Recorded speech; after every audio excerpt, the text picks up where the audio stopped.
Good evening. This is Rabbi Tzvi Mandel of Congregation Kalbnei Israel, community of Jewish friends. And so we'll do the last segment on Parshas Toldos, this week's Parsha. It's Thursday night. I think we went through quite a few different subjects. The Yerchaim HaKadosh's understanding of the differences between one brought up from one not, one of our favorite subjects, and other lessons in Yiddishkeit. Tonight we'll speak about a very important and maybe simple subject, but it gets lost so much in other parts of the Parsha. So the description in the 25th chapter, Perik Chafei, Pasuk 27, that's before Sheni, of Yaakov and Esav is,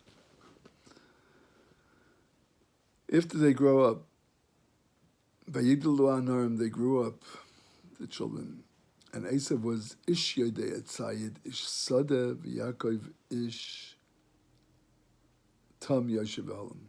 Esav was a man that knew how to hunt, a man of the field, and Yaakov was Ish Tam, a simple man, wholesome man. Simple is wholesome. It's good.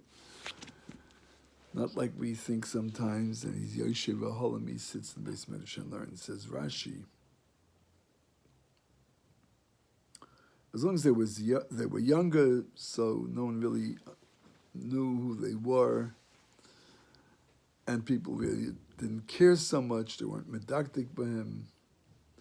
As soon as they became bar mitzvah, this runs to study Torah, and this one runs to Avodah Zarah. How was it described? So Yosef's description of running to Avodah Zarah, to idol worship, Yodei Etzayid, he knows how to hunt, and he's a man of the field. It says man twice.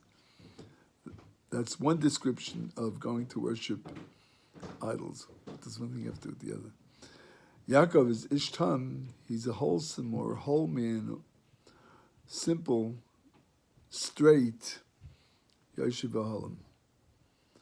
Rashi says he didn't know all these kunsim. His heart was like his mouth. Someone who's not sharp is called a tam, a simple person. So he goes to study in yeshiva. What's going on? So as we mentioned, by Yoshev it says ish twice. He was a man. First it says he was Yodei Etzayid. He knew well how to hunt, blah, blah, blah. And that brought him to worship idols. And he was the Ish Sada, man of the field. And by Yaakov it says just the opposite. First it says Ish Tam, he was a wholesome man, a whole person, and he went to study Torah. Why? Let us say as follows, that Yaakov followed his natural neshama, natural instinct, you might call it, born from such holy and special people as Yitzchak and Rivka, and the davenings all the years, and especially now as they were growing up, we could imagine how much tillim and how much prayer and how much koiches they put into their children so that they should grow up normal, healthy people in El Chiyidin, Yerushalayim, man to Hashem, special good people. And so, we'll say the good part first. So Yaakov was Ish Tam. He followed the natural Tam, the natural simplicity. He didn't look for something else or something sharper or something better, but he realized the good in the truth, the good in what's God's good in the world. as opposed to Esav, his Ish Sada would have been okay. Maybe that's his way of worshiping Hashem. Maybe he has to go out there and find kosher meat for people or go into the meat business. Who knows? That's also a way of worshiping Hashem. Everything a Yid does is for Hashem's sake, whether one is sitting and studying, whether one is working. But he so much was looking for something else. Something else was never in one place at one time. Because he took his Ish Sada and worked on it so hard to run away from who he really was. And that made him an Ish Sayed. Whether it means that he would go in the fields and hunt all day for no reason, shooting birds and animals for no reason, whether it means he did the worst sins, stealing, kidnapping people's wives and dragging them into the fields, God forbid, as other commentaries say, whatever it was. Excuse me, but it stemmed from his using his Ish Sada to the extreme, to not wanting Hashem's way. And so that's why Chazal say, that's why the holy sages say that he went to Avodah Zarah, to idol worship. It brought him to the worst. And one has to know who he really is. Not only one has to know his negative parts of himself, but one has to know the good parts of himself. The special neshama that we have, every single one of us. And as far as Hashem's concerned, Hashem loves us eternally, and every little thing that Hashem does for us, that we realize that we don't realize. Much, much more that we don't even realize, as we say in Nishmas every Shabbos. Much, much more. So if we follow our instincts like Yaakov did, Ishtam, we don't look for Chachmas, we don't look for something better, something sharper. It's not good enough the way I was brought up. It's not good enough. And in a negative way, God forbid.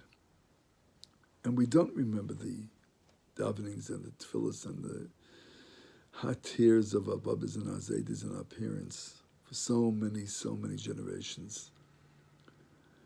Especially our generations after the Holocaust. We have millions and millions of more tefillahs, more prayers, more schusim than all the previous generations for what happened to Klal Yisrael. What have happened to all of Israel happened to us too. How much Yiddishkeit was lost, how much Torah was lost. So that's the difference between Yaakov and Esav. And we also don't know who's the Yaakov and who's the Esav. And who could be brought up with the worst background and still has a natural ishtam and build on it and be the Yeshiv Ahalim, worship Hashem in his way, which who knows what Hashem wants from us. Or one can be the other way around, brought up in a Ishsada, tzad, by parents that held by nothing as far as Yiddishkeit is concerned. Sadly enough, maybe it wasn't their fault. Chances are it wasn't their fault. A friend of mine walked into Sitter Tefes Yerushalayim on Lower East Side, not so long ago, and the Heilige Reb David Feinstein's Chanvacha, Reb Moshe Feinstein's son. It was a Shabbos afternoon. He was a Chassidish Shabbacha, so he wanted to daven the other davenings on Shabbos in the Chassidish Shul. He went to Biyan on the east side. But who doesn't want to see such a tzaddik and such a gon like Reb David Feinstein? So he comes into Mincha on Shabbos afternoon, and Rabbi Feinstein calls him over and says to him, "What's your name?" He says, "My name is so-and-so. I'm a Baal Tshuva for many years." He says, "Sit down, I want to speak to you." spent 45 minutes to explain to him that he might be Baal Tshuva and he might be doing great and davening and doing mitzvahs and learning and everything great, but don't be angry at your parents. Chances are it wasn't their fault, they didn't have the opportunity. Don't ever be angry at your parents. You must love them. And the kibbutz Av is still a mitzvah for you too. 45 minutes he spent on speaking about the greatness of parents that brought him up on the wrong way. But you have to respect them.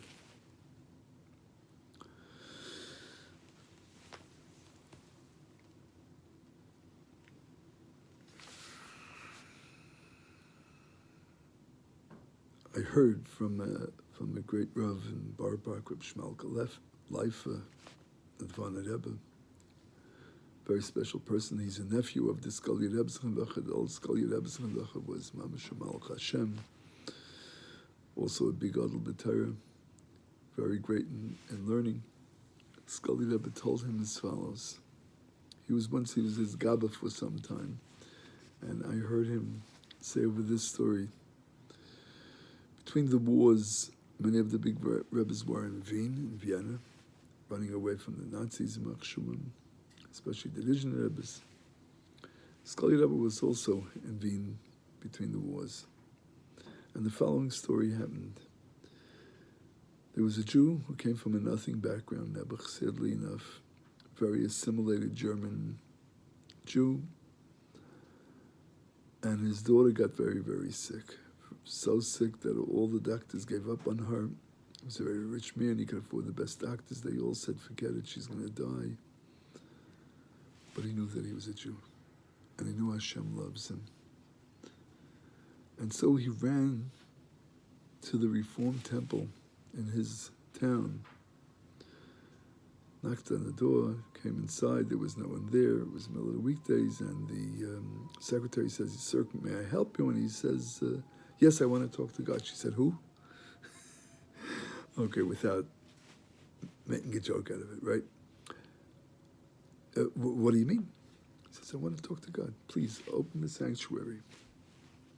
Maybe she thought he's a little nuts, or maybe, as we'll soon hear, he runs into the sanctuary, goes up to the Ark, to the Aron Kodesh, rips open the curtain, and says, God, creator of the world, I know you love me. I know you love my child. I don't know you. I don't know anything about you. But I know you know me, and you know everything about me. I beg you, please allow my daughter to live. Closes the pareiches, goes out, says thank you to the secretary, maybe left her a check, went back home, and his daughter was completely healed. Says the Skalya Rebbe Zchandacha, look what Tmimus brings, simplicity. You know the right thing. We all know what's right. We are inheritors of what's right and what's wrong, what's true and what's false. To build on that, like Yaakov did. Ishtam, Yeshivalim. Hashem should bless us, and we should follow up on all the good things that we know. Have a beautiful Shabbos and a beautiful Chodesh. The Lichtige Chodesh of Kislev is coming upon us. The month of Kislev.